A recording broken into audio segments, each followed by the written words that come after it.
Terima kasih Anda masih di Kompas Petang. Ketua Harian DPP Partai Gerindra Sufmi Dasko Ahmad membenarkan adanya penambahan jumlah kementerian di pemerintahan Prabowo Gibran. Namun berapa jumlah kementerian yang ditambah, Dasko bilang saat ini masih digodok, termasuk nama yang akan menjabat sebagai menteri. Penambahan kementerian dilakukan agar janji kampanye Prabowo Gibran bisa ditepati saat memerintah nanti. Berapa jumlah sampai dengan sekarang masih kita simulasikan bahwa penambahan kementerian itu adalah untuk optimalisasi daripada tugas-tugas kementerian dalam rangka kita itu memenuhi janji kampanye. Nah, sehingga jumlah itu ada yang bilang 44, ada yang bilang 42, ada yang bilang 40. Kita juga masih melakukan simulasi, mungkin nomenklatur maupun orang itu baru akan final H-7 atau H-5 kali mungkin begitu. Ketua MPR yang juga politisi Partai Golkar, Bambang Susatyo, mengaku mendengar jumlah kementerian di pemerintahan Prabowo Subianto sebanyak 44 pos. Jumlah kementerian yang lebih banyak di pemerintahan Prabowo ketimbang pemerintahan Jokowi. Disampaikan Bamsud di sela acara di GOR Komplek DPR Senayan, Jakarta. Ini juga sangat disebut-sebut calon menteri. Pembicaraan di banyak warung kopi, PAN dapat kursi 5 menteri. Jadi salah satunya adalah Mas Yoga. Masuk di akal 5 menteri untuk PAN karena nanti jumlah menteri akan bertambah dari 34 menjadi 44. Saudara, Partai Gerindra membenarkan adanya penambahan jumlah kementerian di pemerintahan Prabowo Gibran. Penambahan jumlah kementerian untuk memenuhi janji kampanye Prabowo Gibran atau mengakomodir partai politik di koalisi. Kita berbincang dengan juru bicara Prabowo Subianto, Daniel Anzar Simanjuntak, dan juga Direktur Parameter Politik Indonesia, Adi Prayitno. Selamat sore Mas Adi, Bang Daniel, terima kasih sudah bergabung bersama kami di Kompas Petang. Selamat sore Mbak, Assalamualaikum. Waalaikumsalam warahmatullahi wabarakatuh. Bang Daniel, jadi benar ya 44 kursi menteri seperti yang disampaikan Bambang Susatyo? Terkait dengan jumlah, saya tidak tahu persis dan kami, Dasko, memang yang sedang dilakukan oleh Pak Prabowo bersama dengan tim kecil beliau itu adalah melakukan verifikasi program-program dan janji kampanye Pak Prabowo pada saat Pilpres yang lalu, sehingga apabila ada program yang tidak bisa di cover oleh kementerian yang existing pada saat ini, maka mungkin dibutuhkan badan baru yang untuk mengurusi program-program tersebut. Contohnya ya seperti Badan Gizi yang akan mengcover program makan siang bergizi. Dan pun demikian dengan kementerian-kementerian yang lain, bukan sekedar hanya penambahan, tapi juga bisa jadi ada yang digabungkan, ada yang disatukan dan sebagainya, untuk ada yang dipisahkan begitu, untuk memastikan program-program Pak Prabowo bisa lebih akseleratif sesuai dengan kebutuhan agenda pembangunan Pak Prabowo 5 tahun ke depan. Mbak. Bang Daniel, ini kan Bamsud juga sempat menyinggung sejumlah nama nih seperti Pak Nusron dan juga Viva Yoga yang bakal masuk dalam kabinet. Ini penambahan jumlah menteri untuk memenuhi janji kampanye saja atau seperti apa?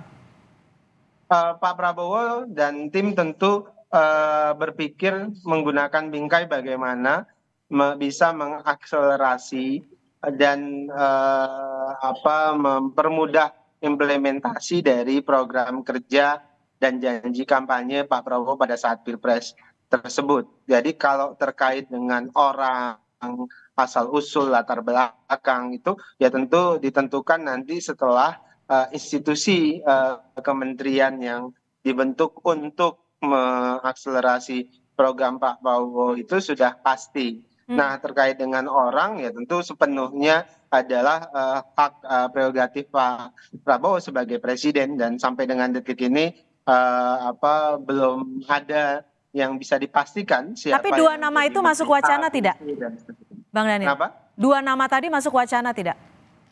Jangankan dua nama tersebut, Mas Adi Prayitno saja bisa masuk dalam radar untuk menjadi menteri. Jadi Oke. saya pikir semuanya bisa punya peluang untuk menjadi menteri di kabinet Pak Prabowo nanti. Mhm.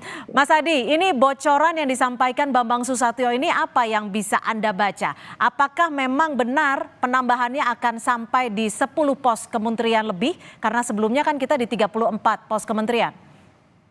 Ya, saya kira dua hal. Kalau soal penambahan jumlah kementerian, saya kira ini sudah menjadi informasi secara umum yang sudah bisa dikonfirmasi melalui berbagai info ya, bukan hanya di kalangan media, tapi di kalangan pegiat-pegiat politik juga sudah mulai ramai soal bagaimana kemungkinan Prabowo Subianto itu akan menambah sejumlah kementerian, Hmm. terutama untuk mengamankan bagaimana program-program mercusuar, program-program strategis Prabowo itu lebih mudah untuk bisa diaplikasikan dan lebih gampang untuk dikawal. Misalnya soal Kementerian Makan Gizi Gratis gitu ya, terkait dengan ketahanan pangan dan seterusnya. Saya kira itu memang butuh nomenklatur baru yang saya kira bahwa Pak Prabowo itu butuh style dan apa namanya ya, merek politik yang sebenarnya sesuai dengan janji politiknya. Tapi yang kedua memang penambahan sejumlah kementerian ini tak bisa dilepaskan dari keinginan Prabowo yang disinyalir oleh publik sebagai upaya untuk mengakomodasi begitu banyak kepentingan politik. Politik merangkul inilah sepertinya memang membutuhkan pos-pos baru yang mesti mengakomodasi begitu banyak menteri yang itu juga berasal dari partai-partai yang kalah dalam Pilpres. Tapi bagi Hmm. saya sebenarnya, Mbak Cynthia, secara prinsip mau menterinya 40, mau 44 ataupun 50, yang paling penting ada rasionalisasinya kepada publik. Rasionalisasi yang pertama tentu adalah untuk mempercepat bagaimana visi misi dan janji politik Prabowo itu bisa diterjemahkan. Jangan Hmm. sampai misalnya dengan banyaknya jumlah kementerian yang akan ditambah, justru pergerakan dan akselerasinya itu tak bisa dimaksimalkan. Ya. Misalnya bisa menuntaskan visi misi begitu cepat, tapi justru akan memperlambat karena begitu banyak beban yang Oke. akan ditanggung ya. Dalam konteks Hmm. itulah saya kira rasionalisasi ini yang saya kira Hmm. penting dijelaskan kepada publik. Publik kan taunya ingin bagaimana Hmm. semua dari Prabowo ini adalah Ya. menteri yang kemudian bisa bekerja cepat, semua persoalan-persoalan kebangsaan itu bisa tuntas, termasuk proyek-proyek mercusuar yang berbau kebijakan populisme seperti makan siang gratis dan seterusnya itu bisa diterjemahkan secepat mungkin. Orang Oke. tidak lagi berdebat seberapa banyak jumlah menteri itu. Bukan jumlah banyak pos kementeriannya ya. Bang Daniel, ini kalau memang Ya, betul nantinya akan 44 pos kementerian, artinya ada penambahan sekitar 10 pos kementerian. Ini jumlahnya tidak cukup banyakkah? Apakah memang rasional? begini, pertimbangan Pak Prabowo bukan terkait dengan jumlahnya, Mhm. Mbak. Ya, pertimbangan utama Pak Prabowo adalah pertama, apakah semua program beliau ketika disampaikan sebagai janji kampanye di Pilpres yang lalu itu bisa diakomodir.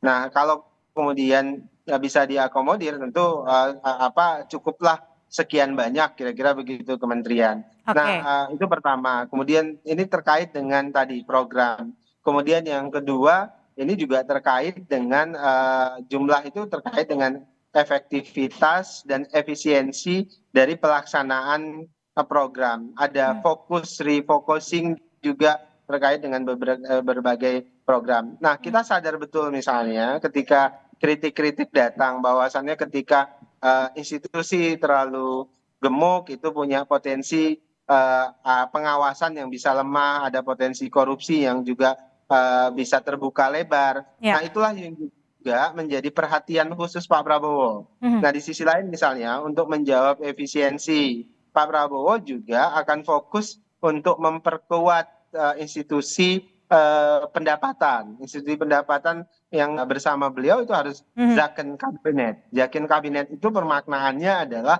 mereka-mereka yang memang itu punya keahlian, profesionalisme di bidangnya masing-masing sesuai dengan kementerian yang nanti akan mereka pimpin. Terlepas mereka berasal dari partai politik atau di luar partai politik, itu bukan problem. Yang jelas yang menjadi syarat utama Pak Oke. Prabowo itu adalah mereka harus orang yang Mhm. punya Baik. kompetensi tinggi kemudian punya integritas, dan yang berikutnya juga Oke, saya ke Mas Adi. tidak kalah penting, dia harus loyal. Mas Adi, kalau memang RUU Kementerian Negara ini pasal 15 akan disetujui nantinya, ini pemerintah tidak dibatasi 34 pos kementerian. Ini ideal tidak sih dengan peraturan ini? Ya, saya kira memang ini adalah postur kabinet yang sangat tambun ya dibandingkan dengan jumlah kementerian di periode-periode sebelumnya. Karenanya di awal saya mengatakan ini perlu eksplanasi dan penjelasan yang rasional yang bisa diterima oleh publik. Apa urgensi dan pentingnya pos-pos menteri itu ditambah dari 34 jadi 40, 42, 44 atau entah berapa sesuai dengan kebutuhannya. Jangan sampai memang ada kesan yang kemudian muncul secara liar bahwa penambahan pos menteri ini tidak lebih dan tak sekedar hanya ingin untuk mengakomodasi begitu banyak kepentingan partai yang ingin bergabung Baik. dengan Pak Prabowo dan Gibran. Ya. Kan itu yang kemudian lebih mengemuka perdebatannya.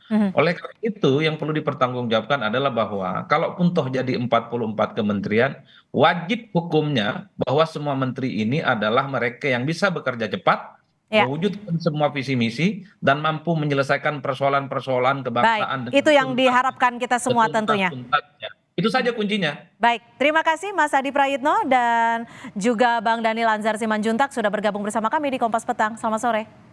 Selamat sore, Mbak.